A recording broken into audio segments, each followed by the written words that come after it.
Okay, so we're gonna get started. I'm sorry for we had intended to start at 10 a.m. We were hoping for a little bit more quorum, but it's great that you guys are able to be here. And just to clarify, the intent of this meeting originally was to conduct it all in Spanish. The materials that we have all been translated.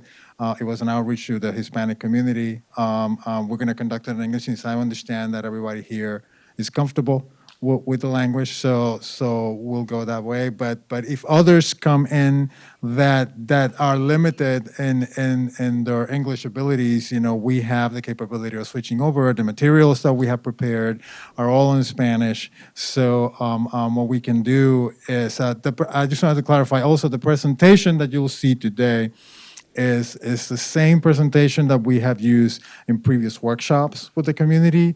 This was translated as an effort to try to get the community on board. So this will be posted online after this meeting is concluded, but the materials in here are the same that we have shared with the community in the previous engagement efforts that we had conducted here. So thank you for being here. The intent here is to just do an introduction of what the project is that we're working on. We have been doing the initial rounds of outreach for a master plan for the segment of University Boulevard that goes from the edge of the Wheaton CBD, Amherst Avenue, all the way down to the Beltway. There is an interest in doing more of university. We're limiting it to this segment because that's the segment that is primarily within our geographic area that our team is working on. There will be subsequent efforts, following efforts that will address the segments of university that go from the Beltway down to Tacoma and from Wheaton over to Kensington. But we're limiting it in scope. Today, what we were planning to do was to just introduce our team. We wanted, I don't know if our council person wanted to do something, just say something to start so that we can kick it off, and then we can go into information. Give me the mic. You don't want the microphone? Good afternoon. My name is, good morning. Good morning, still in the morning. My name is Natalie Fanny Gonzalez. I'm the council member of this area. District 6 is anything between Forest Glen and Aspen Hill. We're right in the middle of District 6. I live in Wheaton, 2 minutes away from here. And the reason why I have this beautiful shirt is because I used to work here. I was the vice chair of the planning board. I was here for over 7 years. I resigned so I could run for office, which I did, and then I won, and now I'm here. Short story. And I'm very passionate about pedestrian safety, very passionate about making sure streets are safe to walk, bike, roll, take transit, and drive.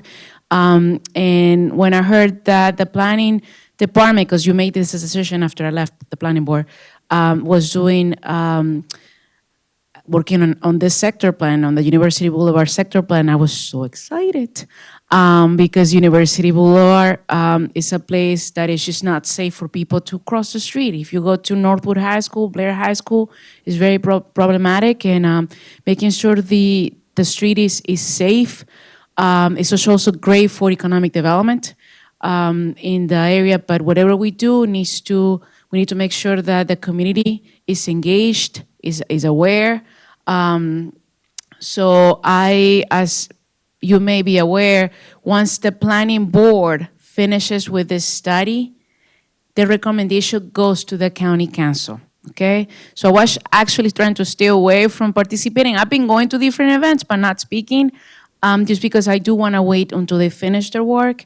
Once it gets to the county council at the end of this year, maybe, at the end of this year, then I'm gonna be doing different events with the community, with civic associations, and it will be easier because people will see what the draft recommendation is, and then they can have an opinion to ensure that it's a plan that will benefit the community, not displacing the community, and a plan that really will bring value to everyone, right, living there. So with that, that's pretty much all I was wanted to say. And thank you so much for your efforts and all your work you're doing. Okay. And thank you for being here. So what we're going to do, what we plan to do today was to just give you a little bit of information on what the plan is all about and why we're doing it. We also wanted to do a brief introduction on who we are and what we do, so that it's clear what our role is in this whole conversation.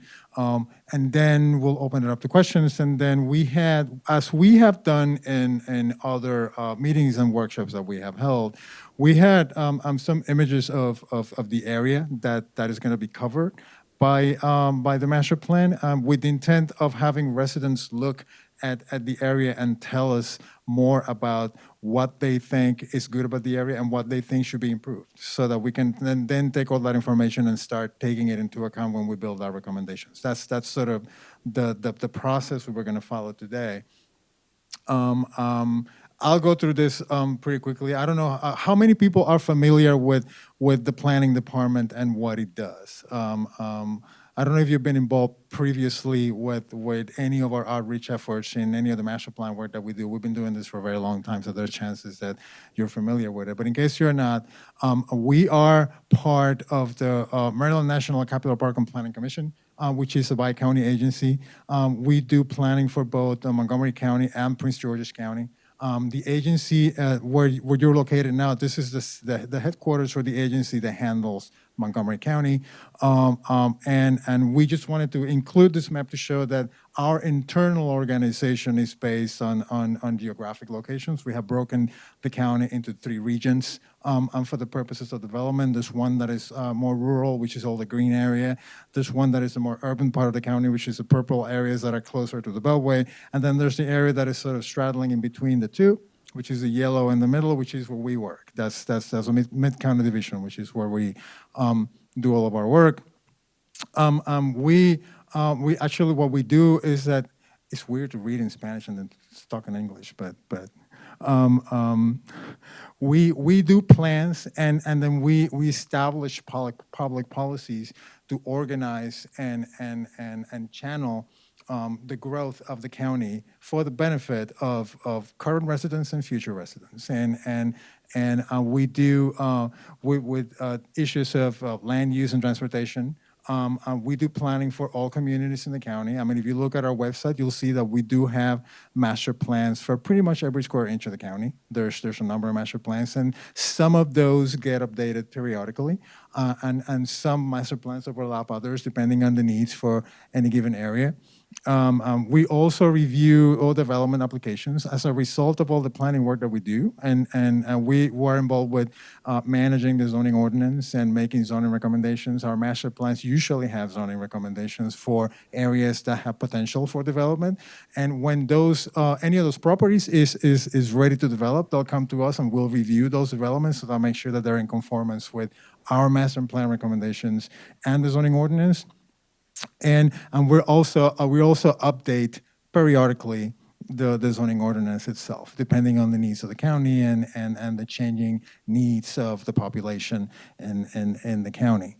We also do a lot of research internally, and we have, besides the planning divisions that we have in the agency, we also have a research division. We deal with historic preservation matters, and we also have a countywide planning division that deals with planning matters that are that apply to the entire county. For example, there's a division that dealt with the functional master plan for BRT, which is going to be part of the basis why we're doing this master plan right now.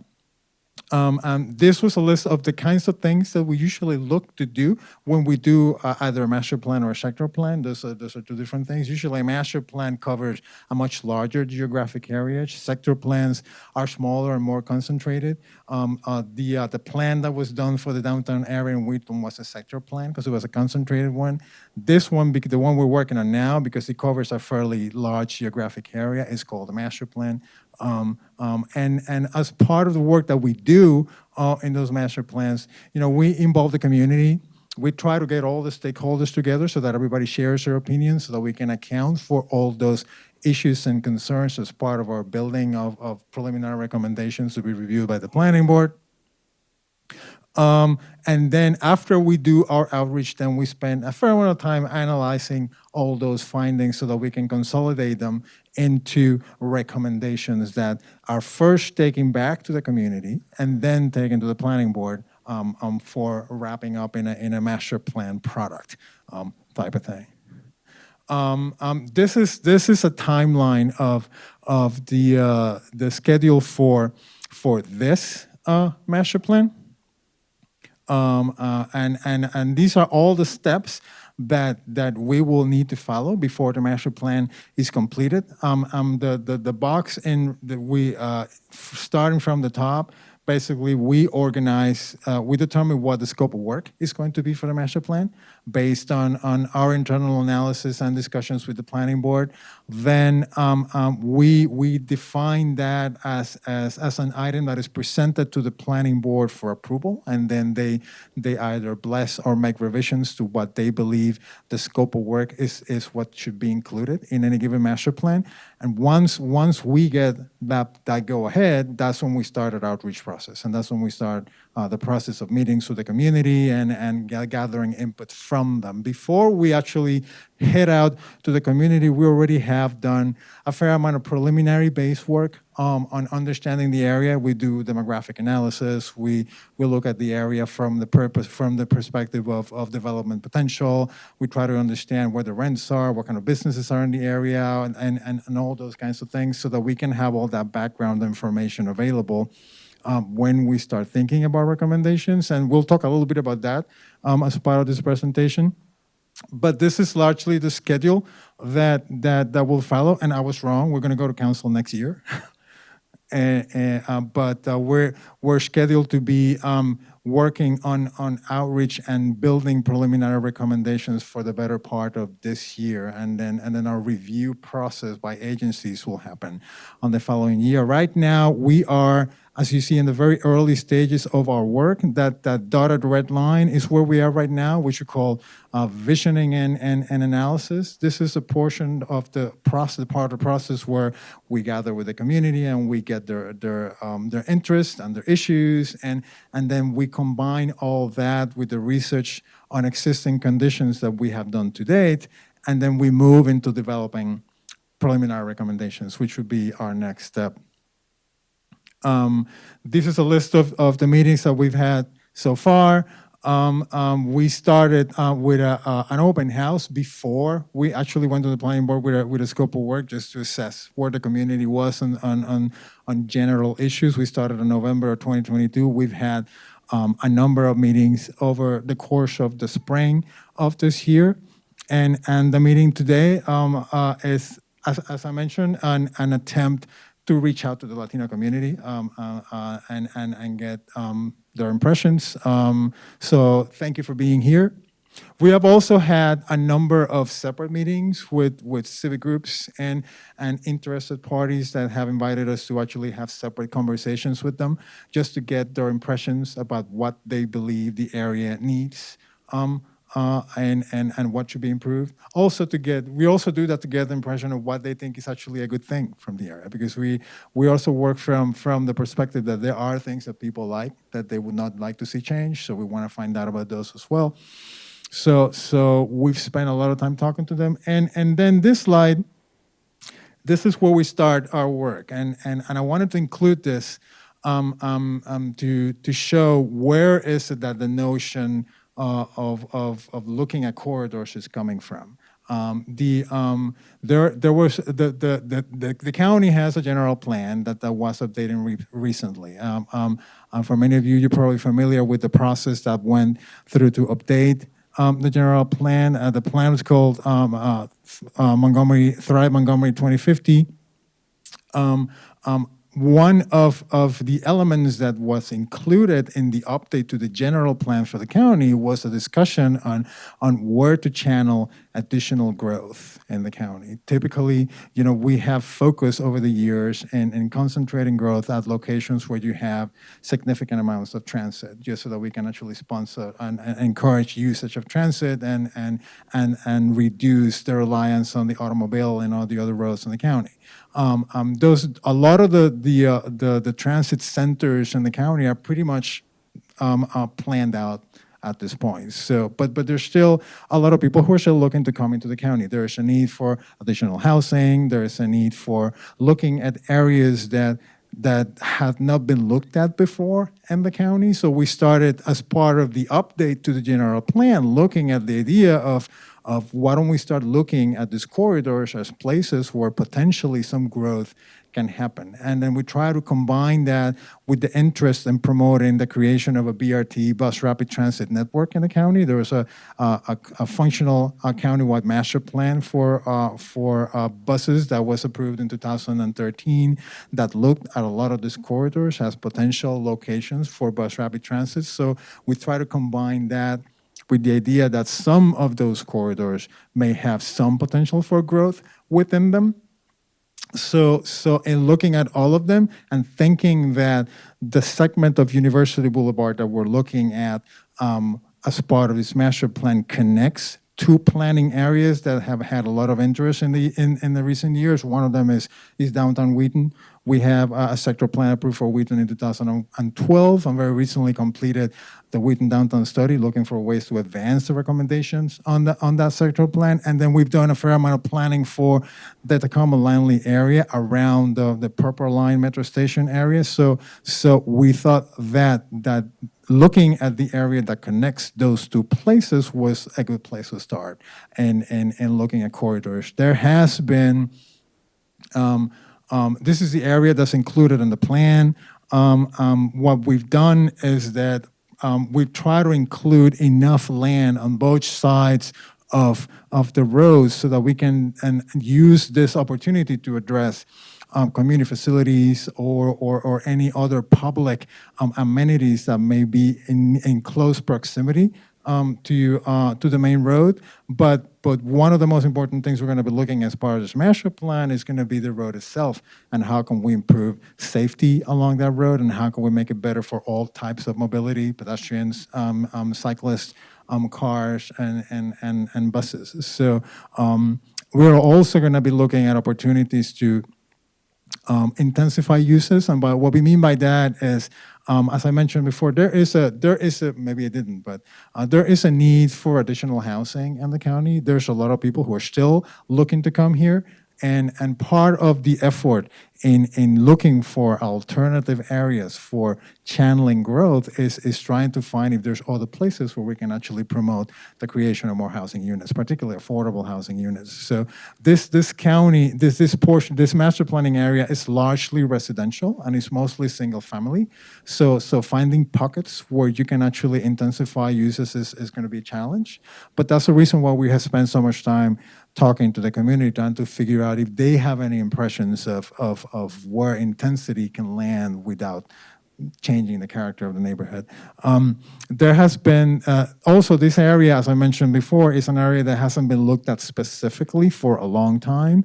There have been two master plan efforts for a couple of locations within the entire corridor segment that we're looking at right now. One of them was for Four Corners, which was done in 1996, and then the other one was a Kemp Mill master plan, which is all located around the Arcola Avenue area. And in this map that you see on the left, the purple area that you see is the area that is covered by the Kemp Mill master plan, and then the green area is the area that is covered by the Four Corners master plan. The area that's superimposed, the hatch area, that's our master plan area. That's the area that we're looking at as part of this effort. But the two master planning efforts that occurred in here occurred a long time ago. So being that this is an area that hasn't been looked at in a while, we thought it was a good place to start looking at corridors. And in looking at a corridor plan, there's certain things that you want to be able to discuss primarily. Those are the topics of conversation. In the case of the corridors that we have looked at to date within the county. We did a master plan for the Veers Mill corridor, a segment of the Veers Mill corridor from the edge of the Wheaton CBD to the edge of the city of Rockville in 2019. And the image that you see in the middle is one of the results of that effort, and it was largely focused on improving the quality of the road for all mobility types. And that is and one of the biggest components that we're going to be looking at as part of this master plans, this plan. Then that list is a list of a couple of plans that we have done recently that involve a similar type of component in which we're trying to improve safety for everyone along major roads in the county. So that will be an important part of the effort that we're conducting in here. And as part of that conversation, we have been taking this information to the community to start to get them familiar with the constraints that we're going to have to be dealing with as we have that conversation. And we wanted to educate folks a little bit about the concept of what a right-of-way is and what's supposed to happen within a right-of-way. And in the case of a road like this one, the right-of-way determination of how much space is actually owned by either the state or the county's transportation agencies is something that happens over time. A lot of these roads, when they were originally planned, they were designed to have a certain amount of space to contain the facilities that will be included within them. A right-of-way is essentially a piece of land that is set aside as part of a redeveloped area so that you can allow the passage of vehicles or for people to walk on. And that becomes a piece of land that is managed by the state or the local transportation agencies. And usually when we do master plan efforts, then we reconsider the amount of space that was originally given for that road depending on the changing needs of the county. Nowadays, as we were doing with these master plans that we have done today, there is a greater interest for more facilities that are dedicated within that right-of-way. So they tend to expand and change. What we have done in this case is that we try to analyze what kind of dedications we have along the various segments of the road. Originally, when this road was first created, the amount of space that we have was essentially 100 feet. But as a result of a number of planning efforts that happened subsequently that did not cover the road in its entirety, there are segments of the road that have greater right-of-ways than others. So we have to take those differences into account when we're thinking about providing facilities that are going to be continuous along the road. We also need to take into account the type of uses that you have along the road and what are the impacts of any changes to the roadway on those uses, which in this case are mostly residential uses. So that will be the beginning of our conversation. Once we finish with the community and our discussions with the transportation agencies about how much room do we have to work with so that we can accommodate everything that we would like to accomplish with this road. But one of the items that is kind of guiding our efforts in here is the notion of complete streets. I mean, the planning department completed a document not that long ago, 2023, I think, and it was in I think it was in 2019.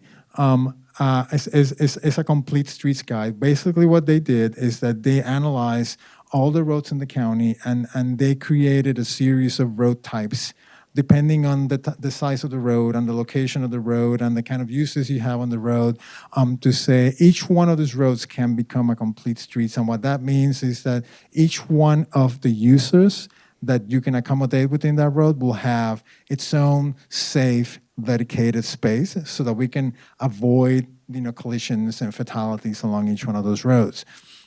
In the case of University Boulevard, the type of road that was created that would most fit, that would best fit on the character of the road today, it's a boulevard. And then the image that you see on the screen is a prototypical image of what a boulevard would include. And then a boulevard would include safe, protected sidewalks. It would include dedicated bikeways, and it would include also dedicated bus lanes. And each one of those mobility types would have its own space. Now, how all of that fits within the available space that we have today in University Boulevard is what we need to look at. That's what's going to be the meat of the work that the planning department is going to be doing in coordination with local transportation agencies. And we wanted to share this as well because in case folks are not aware, the Department of Transportation is also looking to test different configurations on the road and on an interim basis. They already did a pilot project for bike lanes, which had a mix of reviews. They're trying now. They're going to start now with a dedicated bus lane pilot project that is going to run pretty much through the summer. They should be in the process of installing the lanes right now. And the way the pilot is going to work is that they'll just sequester one of the existing lanes, and then that lane will become a combined use lane for buses, bicycles, emergency vehicles, and there'll be provisions to allow for right-hand turns off of that lane, but it will not be a vehicular lane. And then the great thing about this is that this is a project a pilot that will be wrapped up before our project is completed. So we'll be able to learn a lot of lessons from this effort. And so, I mean, we're flagging it out so that the community is aware that this is coming. So that if you have any impressions of how do you think it's working or not, we would love to hear that, because we can then as part of our coordination with transportation agencies, then we can propose solutions that may be different to what they're putting on the ground. So it's important to know that this is coming.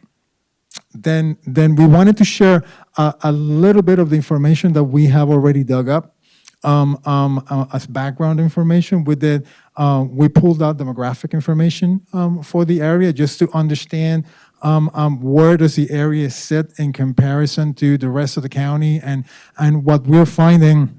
I highlighted Hispanics because I thought that this was our focus today, but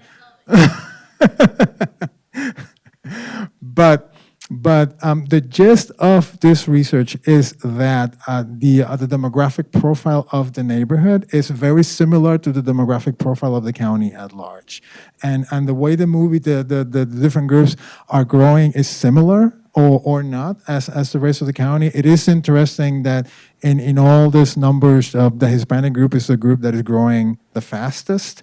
So, which is a reason why we wanted to do a specific outreach for them. The takeaways that we get from this early part of the research is that we are demographically similar to the rest of the county, but the area is a very stable area. It is a little bit more diverse than the rest of the county, particularly because we're so close to Wheaton, which is pretty much in the same vein. I mean, it's comparable to the rest of the county, but it's a little bit more diverse than the rest of the county.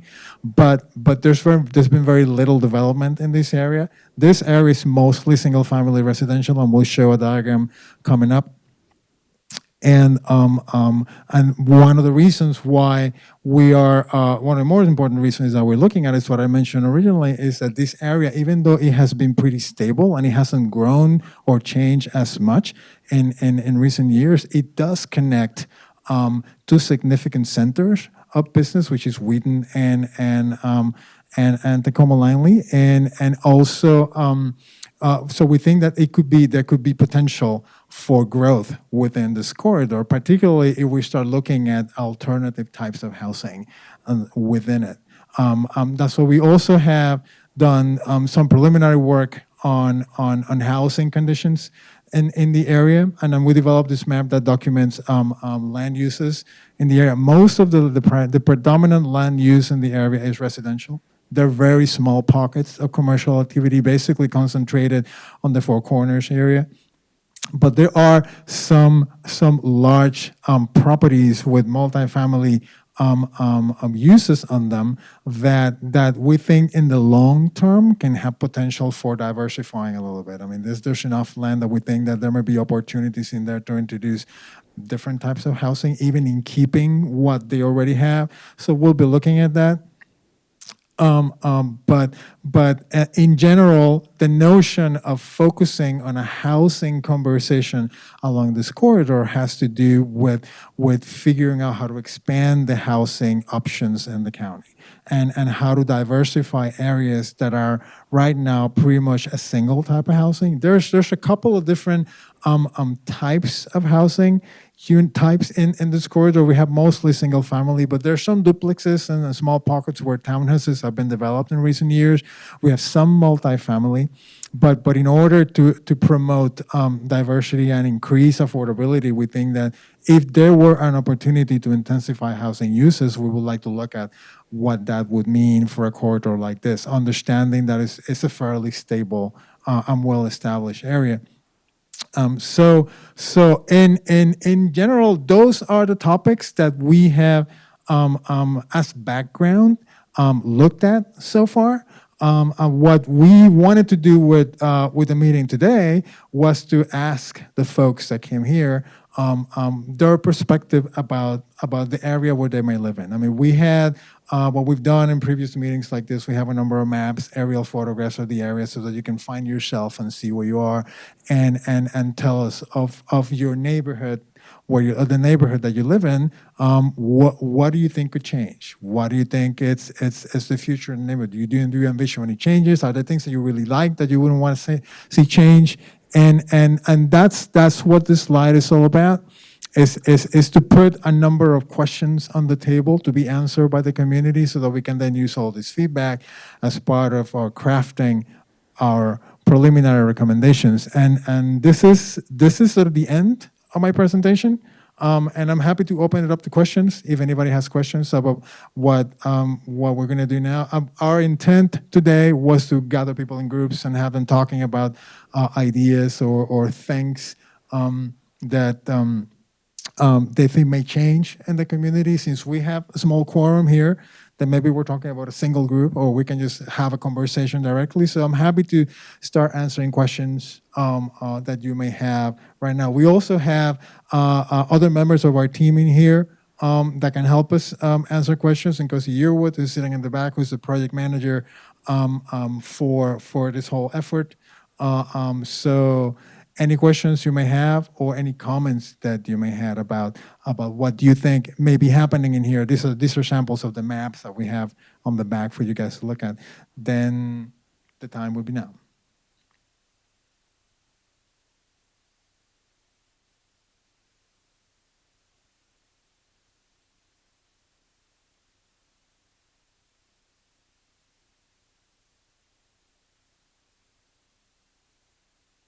That actually has been a big topic of conversation internally for us. We're still trying to figure out how would you factor that in. But it's a very good question, and it's good that you bring that up. And we still don't know what it would mean in terms of our planning effort. Like what would we need less of? But I think that's something that we still need to sort of debate internally and how we incorporate it. Correct. It's still emerging for as we move to a post-pandemic sort of era.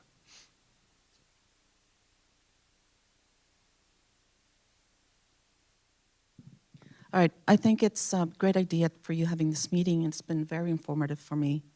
I understand it a little bit better. I'm very happy that I got an email. But at the same time, I'm very sad that the rest of my neighbors did not get the email.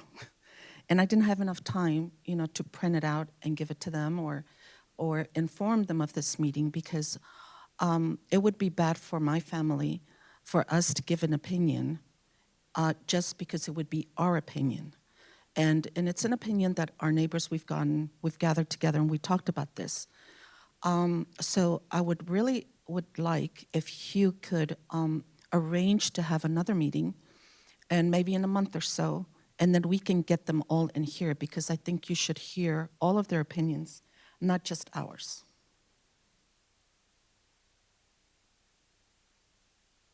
No, this is perfect. Yeah, we're just down University Boulevard by Kentucky Fried Chicken. Yeah. And we're happy to do that. We're happy to do that. I yes, mean, because- like we were mentioning in the beginning, this was our first try to see what would work. So it's great that you're saying, so now that we have you as a contact, then maybe that becomes a door so that we can actually get more people from your community in. Yeah. Yeah, so reach out to me.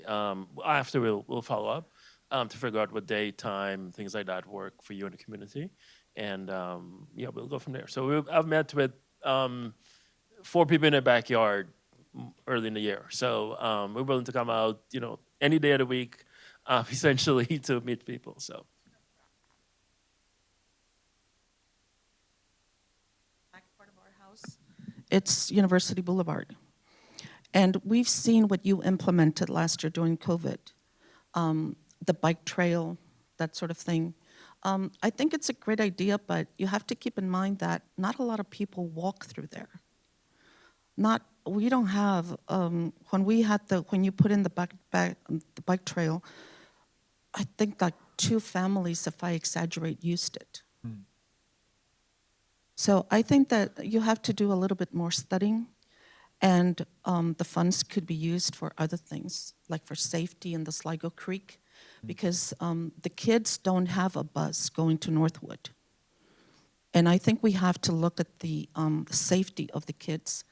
And one of those things is provide them a school bus so they can take it from our neighborhood and from the apartments that are on where the 7-Eleven is, Amherst, right? No, Amherst. So they have to walk. So they have to walk all the way down Arcola to go to Northwood. So we have to look at that safety. If we want them to, I suppose, if we want them to, it's all in our interest for the kids to exercise and use their bikes and go to school and blah, blah, blah, which, it's ideal. I think that Sligo Creek that you see right parallel to University Boulevard, I don't have a map there, but Sligo Creek could be extended, and it could have a bike trail, because we go walking on Sligo Creek. But the problem is that we see a bike and everybody goes to the side, everybody sees a bike coming back, it's a bike. So if we could avoid that and we could make it user-friendly a little bit better, it'd be an advantage to everyone, and it will be money well spent. thank you.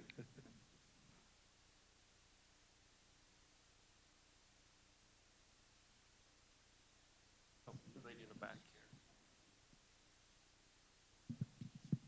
I had a question about the bus. You said you guys are going to implement a bus lane temporarily for the summer. Right. How will it be enforced? Are you going to have it just like the bike lanes the years prior, where it's completely blocked off? Or will it just be free reign, and how will it be, protected, I guess you could say? That's a good question. What I understand is that they will do a red lane for the buses, and then they'll install markings that will say this is only for buses and bicycles and emergency vehicles. So there will be like the same markings that you have in any of the bike lanes and other areas of the county. So I'm assuming the expectation will be that once it's set up as a dedicated lane in that way, that people will know that that's not a vehicular lane. There's going to be, and if I remember correctly, there are going to be changes on the red markings as you get closer to intersections, so that you can allow cars to come in at a short time and make right turns from that lane. But other than that, no vehicular traffic will be allowed on the red zone once it's established. And I believe it's going to go from Amherst all the way down to Dennis Avenue. That's the extent of this.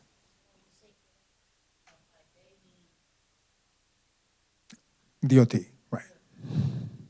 So you say it will also be used for bikers? How The will idea that be is- safe for them with the buses right behind them? That's a question that we'll see what comes out of that. And then it was presented to us on one of the previous meetings we had, and we had a significant cyclist contingent in that meeting, and they all questioned that. They all questioned how are we going to combine buses and cyclists on the same lane. We'll see how that works. Because seeing with the bike lanes last time, it was not safe. There was hardly anyone there. There was more traffic. There was a lot more accidents because the bikes that did use it disregarded the rules of the road. I'm not sure if you guys are considering education for the bikers, for the pedestrians, because there are a lot of pedestrians that just cross the street without even trying to look. They're just crossing. So maybe the crosswalks are a good idea, but education would probably be more of a priority.